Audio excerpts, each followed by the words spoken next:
All right, thank you. I love that people are socializing and meeting each other and having a chance to connect. We need to keep going. We're going to have 2 more presentations before we feed you lunch. So on your best interest, on your behalf, we'd like to feed you lunch, so we should keep going. Linda's working on getting more coffee, and she'll deliver it. Now, Linda, I was in a meeting a long time ago when I was at the insurance department, had someone deliver me a beer in the middle of the meeting. So it's too early. Just coffee would be It's fine. 12 o'clock somewhere. Okay, yes. All right, we're going to keep on going. This, as Bob and I were talking about, morning is building with a nice kind of succession. So I would like to introduce to you next Bob Sattler. Bob joined us yesterday. He flew in, was at the annual dinner last night. He lives out in Denver. So he has come in to help us. He is a principal with an organization called Support Development Associates. He's worked with them since 2007. He consults across the nation to help people move from state-operated facilities to their community. His current work, he's assisting 7 states in the development of person-centered systems. His career has focused on building community supports. He's worked as a direct support professional, has redesigned residential programs, developed supported employment programs, and worked as a case manager for a county program. His experience is grounded in providing person-centered supports while supporting self-determination. He recently served as the executive director of the Colorado Association of Private Providers. He's worked with and trained professionals from the fields of mental health, law enforcement, and criminal justice, and bioethics. We'll add this to your list. So please help me welcome Bob, and he will talk to us about person-centered planning. So, Bob, thank you, Kathy. Take it away. It is a pleasure to be here, and thank you for having me come and talk with you guys today. I kind of feel like I'm preaching to the choir, though. I'm talking about person-centered practices, and that's what you do. But one of the things I find is that, if I asked you what person-centered meant, I'd probably have slightly different definitions from each one of you. And when we're all operating from different definitions, it's really hard to move forward collectively as a system. So what we're going to look at in my presentation is really providing a framework for what that all looks like. And I think in the medical realm, what we really need to look at as well, I have a colleague who recently has gone through treatment for ovarian cancer. And fortunately, she's in remission right now. But one of the things that she really said is that, I've heard all about this patient-centered care. But you know what? I'm only a patient part of the time. I'm a person all of the time. So we really need to think about how do we just go beyond simple medical treatment and look at the person in its entirety. And that being said, it really is, person-centeredness is all about being human. And the reality is, there's no way we can be person-centered with people we support if we are not person-centered with each other. So we really need to look at what has that taught us. And some of the things that we've learned from that is that in order to really have good plans, we really need to change the scope of our thinking. And it covers everybody. So here's a couple of plans that look at the lifespan. This is Zachary. This was done by his mom when he was 3 months old, and his mom believes that Zachary is a genius. No bias there or anything. And she was getting ready to go back to work. And of course, nobody can take care of her son better than she could. So she looked at putting this together to help those who are supporting Zachary to really think about what's really important to him. What do others really like about him, and what supports does he need? Helped frame the context of how supports are going to be provided to Zachary. This is Liam. Liam's mom put this together, and Liam is somebody who is about 8 years old. He's deaf and he's blind. He needs a lot of tactile contact, and he has a lot of medical appointments. So mom put this together, and he had 2 upcoming medical appointments. So mom sent this off to 2 different doctors. One doctor received it. The other doctor, it got lost in the mail pile. And so when Liam showed up to the appointments, he had 2 very different appointments. The doctor who received it knew that Liam needed to wander around his environment to find out where he was. There needed to be a lot of touch so that he could understand what you were communicating. And the other doctor thought that Liam's wandering around was disruptive. 2 very different appointments based upon how Liam was perceived. This is Keandra. Keandra is described as a precocious young woman. She's the oldest sibling. She is someone who is deaf. And Mom and her dad put this together for her teacher. And the teacher found it so helpful, she made it a class assignment for every student to have a one-page description. It gave it a description of who that person was. This is Joe. Joe's a little bit older. Joe is somebody who also had a pretty bad reputation in the school system. Joe has autism. And so he's got a lot of sensory needs. So his one-page description that described him actually turned out to be 2 pages to really think about what are the great things about him and what supports does he need. We can think about as we get older, or when we have family members design the description. You know, if you look at Tyler's, what's one thing you immediately notice about Tyler that is important to him? Dinosaurs. Pictures are great. It really helps capture who somebody is. This is Elizabeth Kate. And this was done when she was in high school. And what's interesting about this, you may notice in this one, there's page numbers on this, because this is a cover to her treatment plan, her IEP, when she was in school. And the interesting thing about Elizabeth Kate is that there's a lot of great things about her, but there's a lot of health needs about her as well. So it describes what are some of those health needs. And one of the things that you'll see if you can read through this is that when she developed this, she was really on a mission to get a boyfriend. So it talks about what's important to her about getting a boyfriend. She's now on her 10th iteration of this. So now it's how do you manage the boyfriend? This is Tammy. This was developed when we were helping Tammy move out of an institution. And Tammy is somebody who doesn't use words to communicate. She's got a lot of medical issues. She's in a big wheelchair that's oversized. She's got a lot of tubes coming out of her for medical needs. She's on a 24-hour feeding system. And some of the things that happened for Tammy is people thought, she's on this feeding system, and she really shouldn't be around people who are eating because she can't do that herself. So they would have her in a different room while other people were eating. And one of the things they really missed out about Tammy is she's a social butterfly.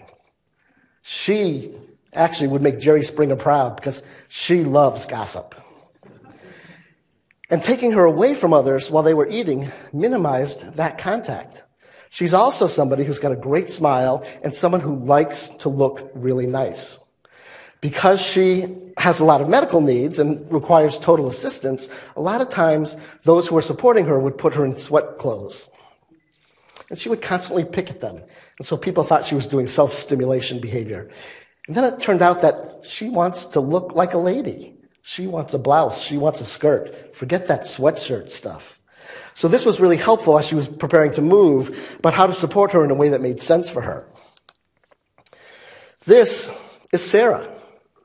Sara is somebody who has some mental health issues. And she was a frequent flyer in and out of crisis centers and hospitals. And Sara was always treated for her mental health issue, which was borderline personality disorder. That can be kind of challenging for those of you who've worked with people with borderline personality disorders. And she really found that the hospital setting helped her feel safe.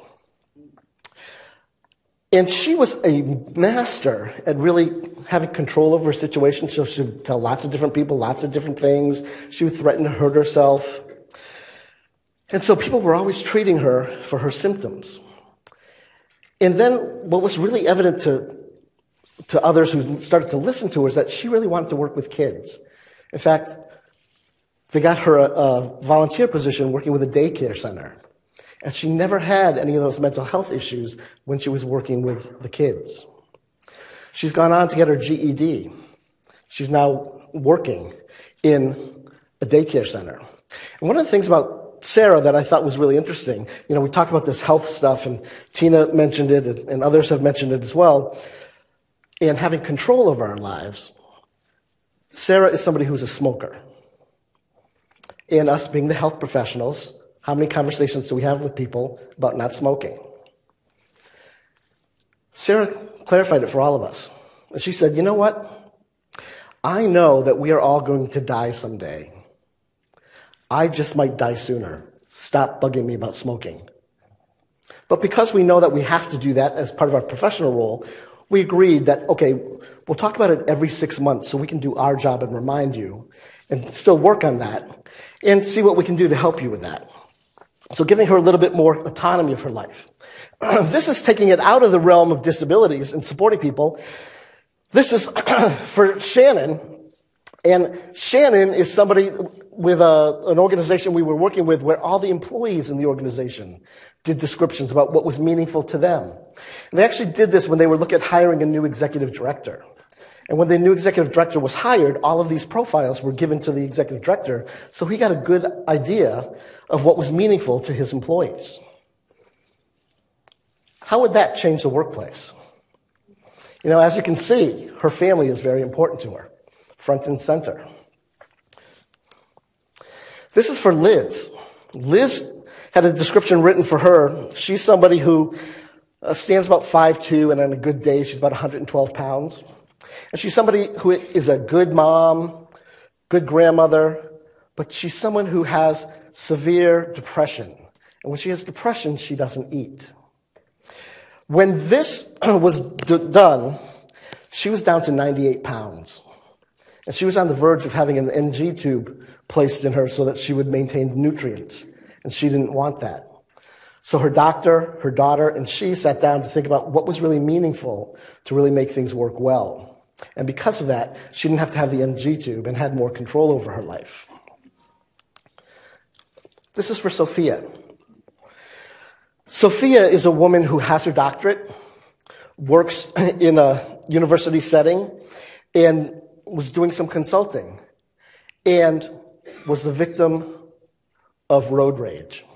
She was traveling down the highway, and a car on the other side of the highway was speeding, had a road rage issue, went over the median, and head-on collision with Sophia. The situation was so bad, she had to be airlifted from the wreck, and this was created for the hospital because she was somebody who had to put into an induced coma just to save her life. She had all of the ribs separate from her rib cage. She truly is a bionic woman these days. But some of the stuff that was really important to Sophia that may have gotten lost in the shuffle when she was being treated in the hospital was the fact that she absolutely hates bedhead. So she always had to have a brush by her side so that she could look well. She always needed to have her cell phone by her so that she could reach out to people when she was able. And she's also a shoe fanatic. So have conversations about shoes, you are in like Flynn. But it really helped change the interaction with those who were providing supports to her, and that helped her improve, and she's doing great now. This is Ruth. Ruth kind of reminds me of your dad, Tina. Ruth is somebody who lived at home and had a stroke and caused left side paralysis, blindness in her left eye, and she lived with her daughter, had to go to a nursing center because daughter couldn't manage things and she really hated it. So she moved back home and is living with the granddaughter. And the granddaughter works and travels a lot. So this was created for the in-home supports that were provided to her. And I don't know if you noticed it, but one of the things that's really important to Ruth is having a little pour before bed of rum and tea. She's from Scottish-Irish heritage. You know, that wasn't going to change. So the in-home supports needed to know that and how to really help her with that. This is Sam. Sam's daughter put this together when Sam was going through chemo treatment for throat cancer. And Sam is from the Bayou and can tell you some really racy jokes if you want to really have off-color jokes. And one of the things that was really meaningful to him in his cancer treatment was being able to share those jokes, be able to share about his love for hummingbirds. And also, he liked beer. But because of the throat cancer, he couldn't really have a lot of beer. His family figured out how to make beer slushies for him so that he could still get that taste of beer.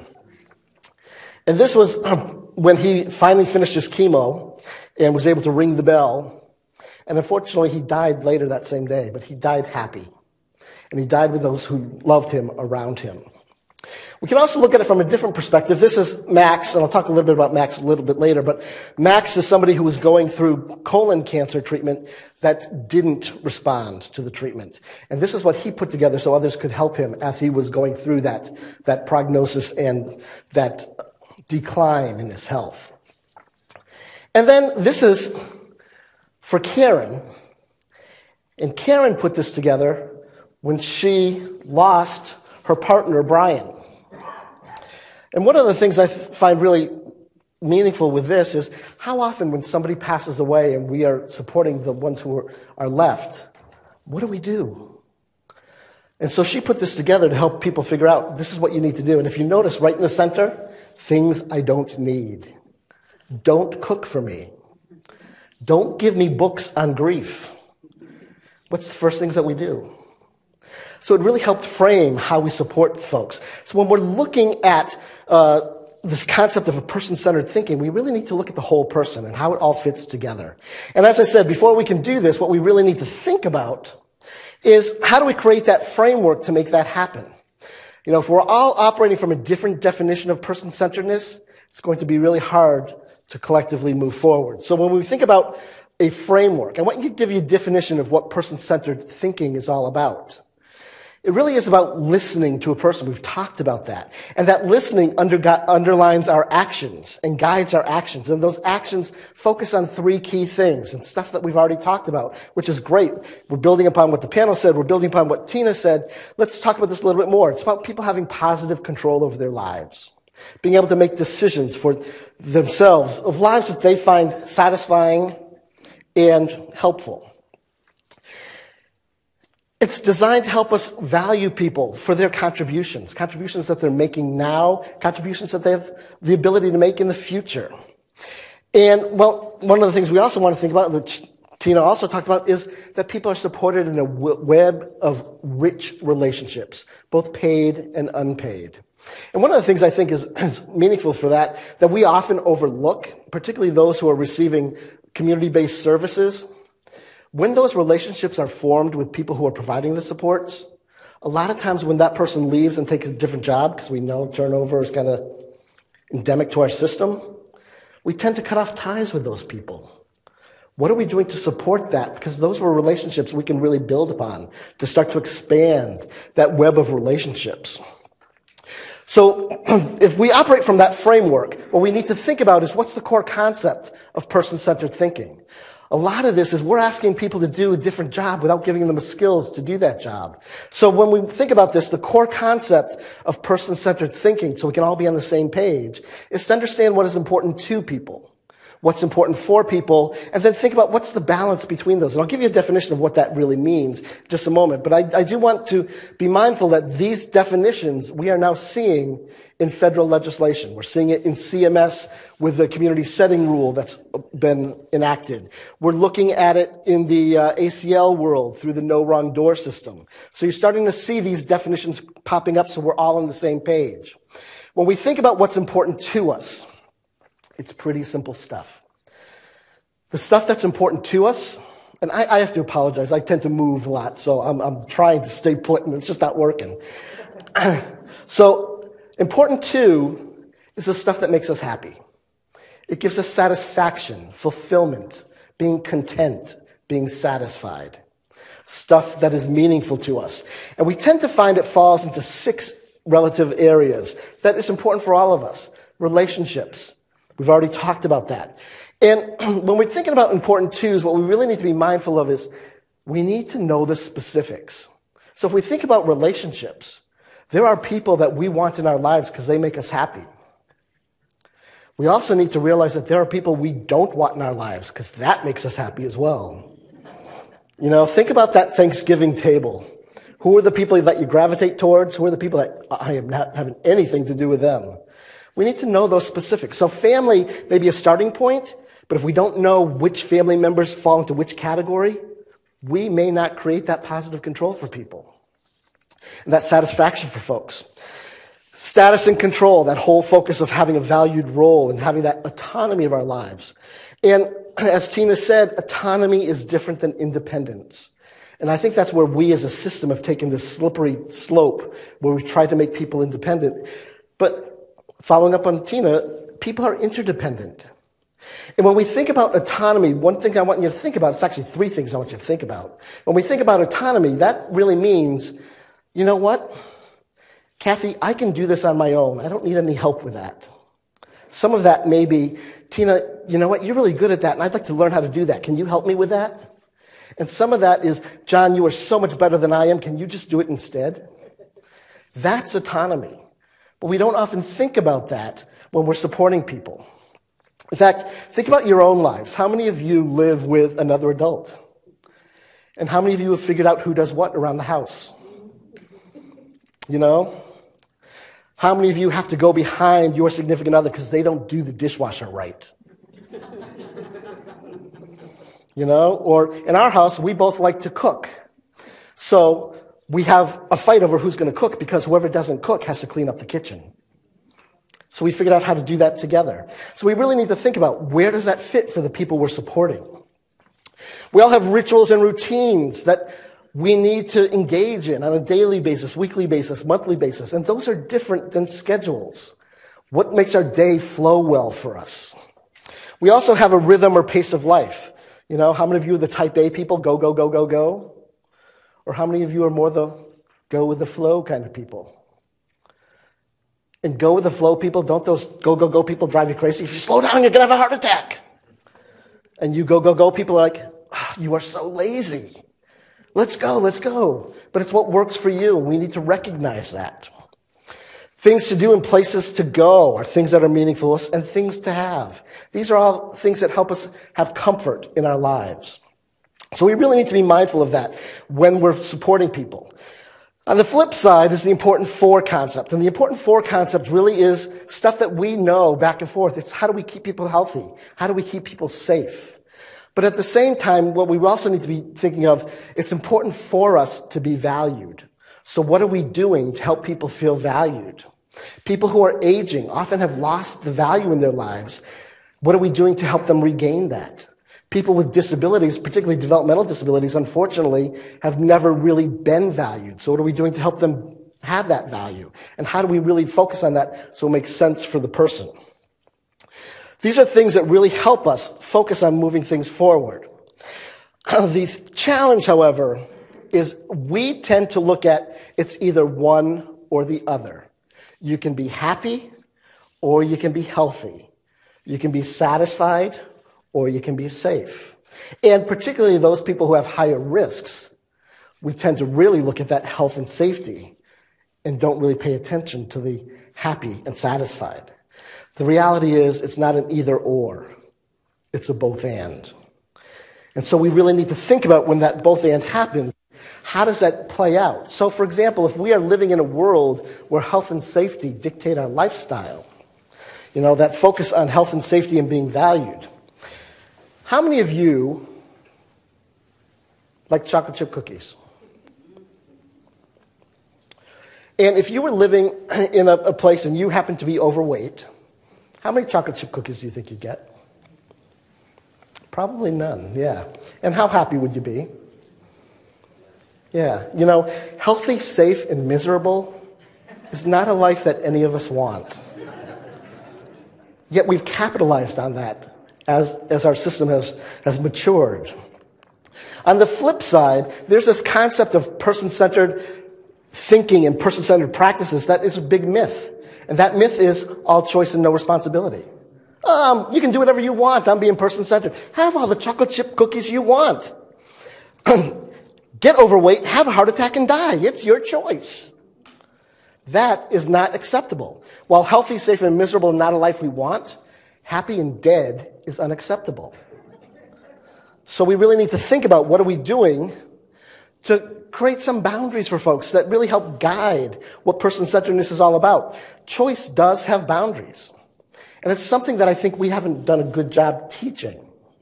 And so when we look at it, there's 5 key areas that can be helpful as you're moving forward with this. The first is we all have boundaries that are imposed on us by society. You know, I have to tell you, I like to drive as fast as possible. But there's these little signs on the side of the road that tell me how fast I should be going. And if I ignore those signs, I see these flashing red lights in my rearview mirror. And then I get this nasty note in my mailbox that tells me how much it's going to cost me for going as fast as I want to go. So we all have those societal boundaries. There's boundaries that are impacted by our values. And this is one that I think we all struggle with. Oftentimes we inflict our values on other people. And it doesn't necessarily go as well as we thought it would. In fact, every time we turn on the TV, some group is trying to inflict their values on someone else. Well, we know what's going on, so we don't need to look at that. But we really need to think about what do we do to impact our values and put our values on hold if we're supporting someone who doesn't have the same values. It goes a lot into those cultural considerations because cultures come with their own set of values. There's ripple effect boundaries.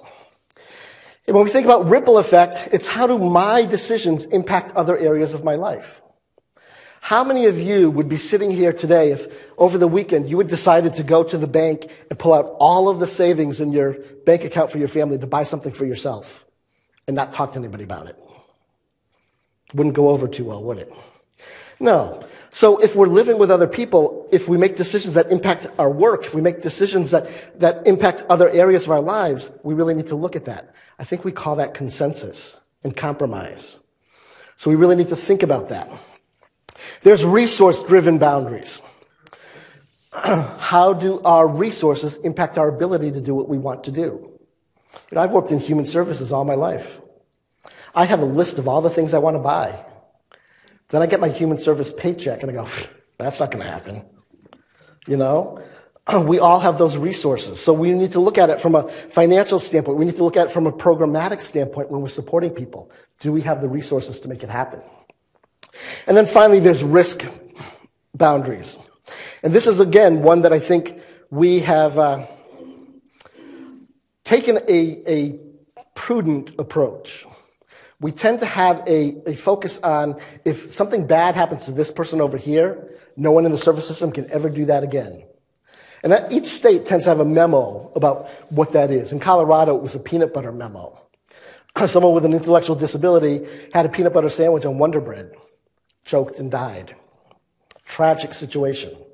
But then the memo came out that said no one in the system can have peanut butter sandwiches on Wonder Bread. Didn't matter if they were capable or not. And I can't help but think about how many people are hiding in closets today eating peanut butter sandwiches on Wonder Bread because they could do that. You know, it's not a one-size-fits-all. We need to look at what are the risks for that person and how do we manage it for that person in a way that makes sense for that person. That creates a balance. It's how do we have the both and? How do we help people have what's meaningful to them and how does it help them stay healthy, safe, and be valued? So those of you who have that chocolate chip cookie desire and are still trying to lose weight, what do? We look at moderation. We look at mediation. We look at maybe cooking a healthier chocolate chip cookie. Lots of different things we could do based upon what's important to you. And what we need to be mindful of, and this is where the both and or the either or really plays into effect, is that we need to realize that they're connected. The reality is no one, and I don't care who it is, everyone in this room, no one does what is important for them if there's not some important to connection.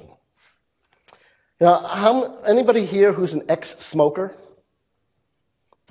So I bet you, I'm just going to take a guess here.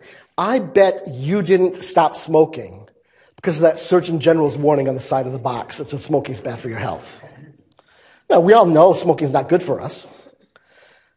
It's important for us not to smoke, but it's not until something is important to us do we make that change. So maybe it was a family member who says, I really don't want you to smoke because I don't want to lose you. Maybe you were having trouble breathing, so you wanted to get healthy. Maybe you wanted to save money because cigarettes are a little expensive these days.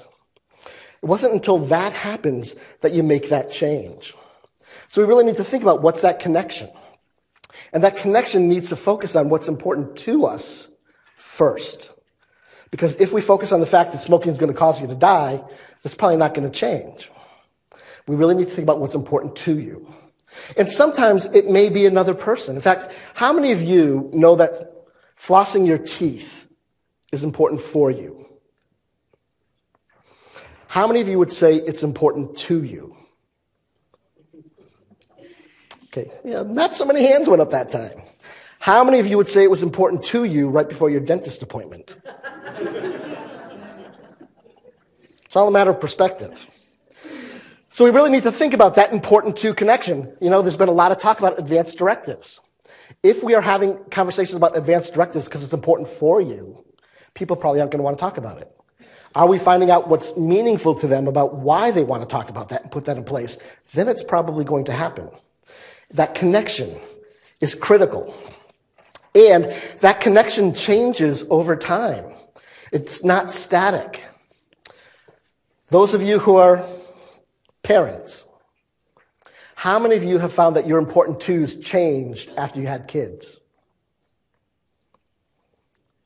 And now that your kids are out of the house, how have your important twos changed again? It changes over time. So we can't rest our laurels on the fact that we discovered it once. The thing about person-centeredness, it's a never-ending journey. It always adapts based on where we are in our lives. And when we think about this, I really want this important to, important for, and the balance between concept to really be the filter of how we process information. One of the things that I think is really critical is that we can't ask people, what's important to you in your life? That's such a big question that we're not going to get the information we need. So this is how we sort the information. And in order to gather that information, person-centeredness, and this comes from the learning community for person-centered practices, teaches a variety of skills that really help get these questions answered. So there's 6 skills that focus on discovery. Discovery is really getting to know that person well, having those deep conversations that was talked about earlier. And it really helps get to the specifics. And once we have those specifics, we really need to think about, are we on the right track or not? So there's 3 everyday learning skills that help us analyze the information that we've discovered. A lot of times, particularly in the realm of developmental disabilities, and probably in other realms as well, but I know it's really prevalent in developmental disabilities, we have taught people what we want to hear. So when we're now asking them to have control over their lives, are they telling us what they really want? Or are they repeating what they think we want to hear? These everyday learning skills, the 4+1 questions, the working, not working, the learning log, help us figure out if we're getting the real information or not. And that then helps us figure out what do we do with that information, how do we manage that information and operationalize it. So there's 2 skills that really help us to put it into practice. The donut is a skill that I think is very helpful in all realms of our world.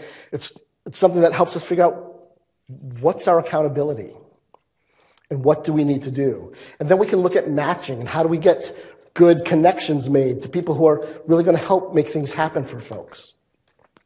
You know, let me tell you a little about somebody that I support. Sharon is a woman that I've known for 18 years now. Okay, I originally got to know her back when I was delivering services. And Sharon is somebody who is a survivor. She is somebody who is fiercely wants to have control over her life. She's someone who's artistic and likes to make jewelry, and she's somebody who will talk to you and want to do things for you.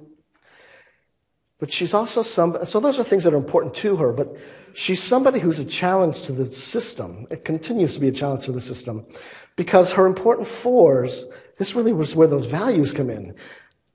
Sharon is somebody who, for lack of a better way to describe it, she prefers to be homeless.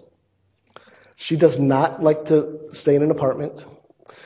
She prefers to be out on the street or go to random not even hotels, motels, where no one knows where she is. She's somebody who has active psychosis and has a lot of paranoia, so she figures in these situations, no one will know where she is and she can be safe. When she's in an apartment, she often believes that people are breaking into her apartment. She's somebody who believes she doesn't have a disability. She comes from rural Kentucky, and she will tell you, my mama didn't raise anybody with disabilities. So she puts herself at risk. And we really need to think about how can we use these skills to support her. And I have to tell you, person-centered tools and person-centered skills aren't a magic wand. They're not going to solve every issue. But I will tell you, they will give you better insights than what you had previously. 18 years I've been working with her. She's still going through that cycle. So we really need to think about, as we're asking people to do their jobs differently and to develop good plans that may not be so health and safety focused, how do we help them have these skills? The skills are really critical to really make things come to light and really focus on what's going on. And what that accomplishes is it helps us move from fixing to supporting people. A lot of times in our system, the focus has been on fixing people, where we have power over people.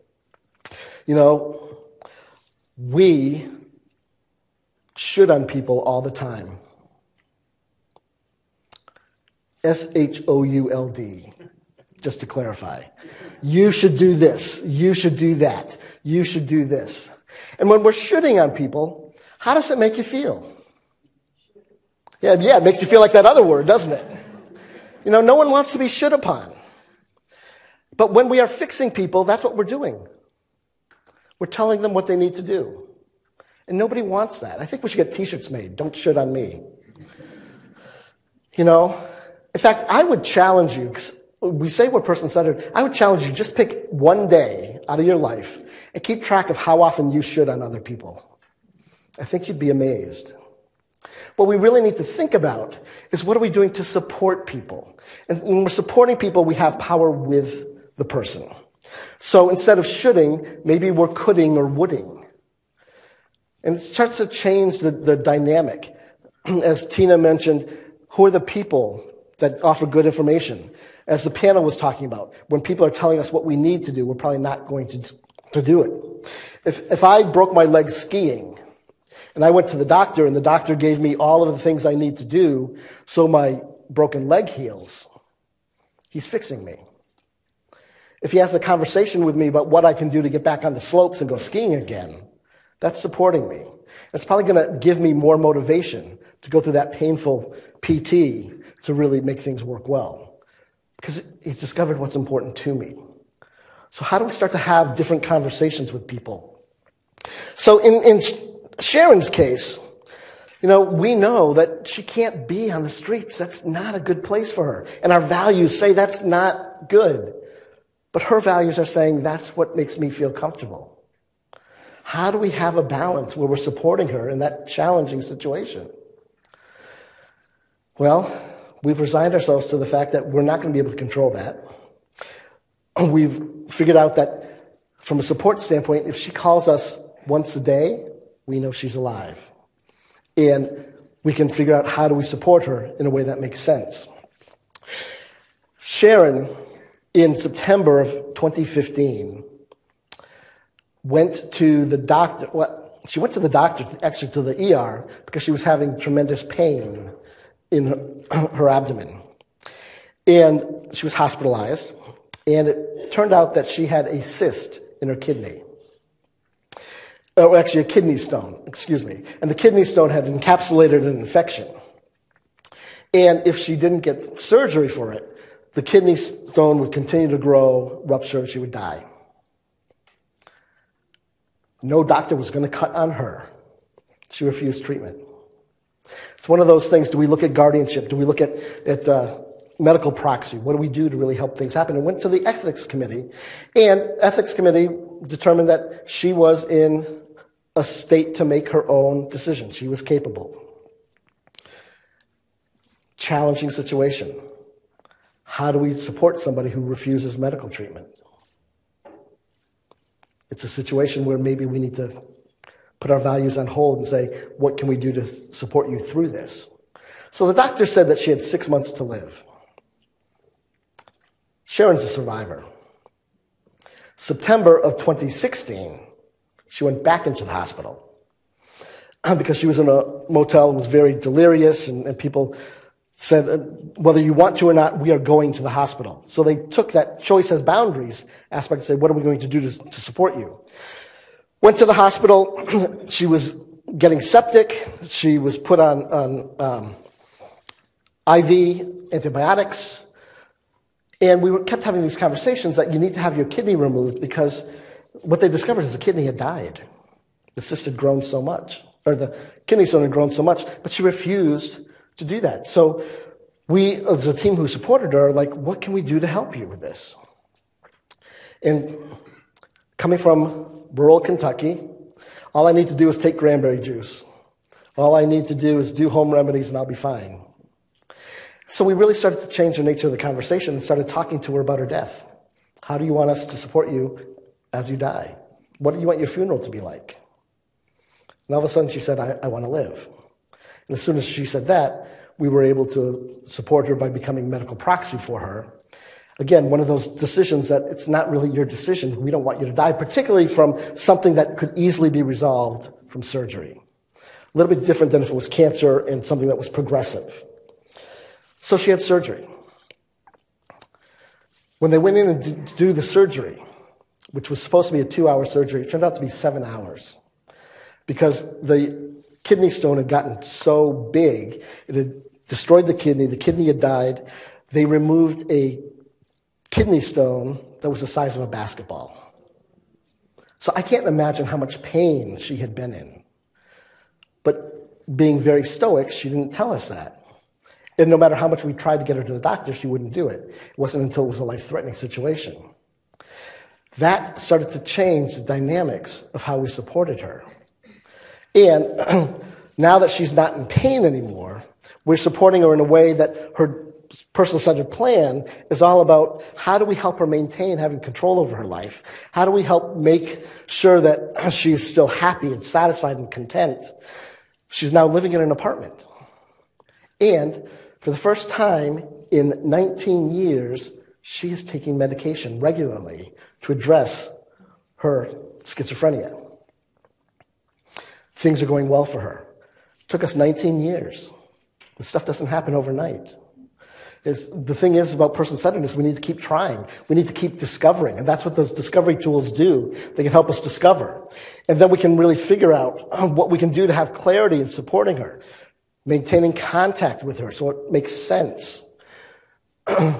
And how do we operationalize that? One of the things that's happened because of all of this work is that the bioethicist at the hospital was saying that she really needs guardianship. She's not able to make medical decisions. Well, the reality is she is able to make decisions. They're not the best decisions. And that's a challenge for us in the system. How do we support that when we know it's not the best thing? Persistence. It took us 19 years. But one of the things that really happened with that conversation with the bioethicist is, we've got this situation resolved, but she's getting older. She's in her mid-60s right now. What if this happens again? What can we do to help this drastic situation from happening? So the team has really looked at becoming a guardian. In fact, I've become a guardian with another person, co-guardianship, and really focus on the supported decision-making model. It's not our place to tell her what she needs to do, but we're going to walk through all of the variables, figure out what she wants to do, and then respect those decisions as much as we can. Not easy, not always fun, but it's in her best interest. So when we think about guardianship, we really can't look at taking rights away from people. We can't look at making surrogate decisions for them. We really need to think about what do they want and how do we support them. And when we think about capacity and making those decisions, what we really need to look at, what is that long-standing pattern over the years that she's had about decisions? She doesn't not like doctors. She's had bad experience with doctors. She's someone who believes doctors have done bad things to her. We're not going to change that. But what can we do to support her to make that happen? So all of that gets put into a description, and that description helps bring it all together. And when we think about the description, what we really need to think about, it goes a little bit more than a plan. When we think about a person-centered plan, what we really need to think about, there's two variables. One, a person-centered description has all of this stuff that I've been talking about. And anytime we're supporting someone, that should be the impetus of what we do. If we want to take it to a planning state, we need to add action items. What are the actions we are going to do to make this happen? And then it truly becomes a person-centered plan. So what are we going to do? And that description and that plan really helps create a picture of who somebody is holistically. Not just introducing the person by their health diagnoses or their disability labels, but who are they? What do people like and admire about them? And how does that interact with the diagnoses? Which means we're including all of the good stuff and the challenges as well in a respectful way. One of the things that I think has really impacted how people receive person-centered planning is we haven't done a good job about having the good and the bad. In our history of planning for people, we've had that traditional model where it's all about you without you, where we have that very clinical, sterile medical model, to everything about you with you. So we had those plans that were full of unicorns and rainbows that didn't talk about the stuff we needed to talk about. And that came back to bite us in the behind. So let's talk about the unicorns and rainbows in context of reality. And how does it all fit together? So instead of describing what a person is, we need to describe who a person is. And when we have that, we can then use it to create a shared understanding of who the people is, which means we need to think about who are the people that have this information to pull it together. And if you even think about your own lives, I bet different people know different aspects of who you are. But I bet there are core elements of who you are that if all of those people knew those core elements, how better would your support be?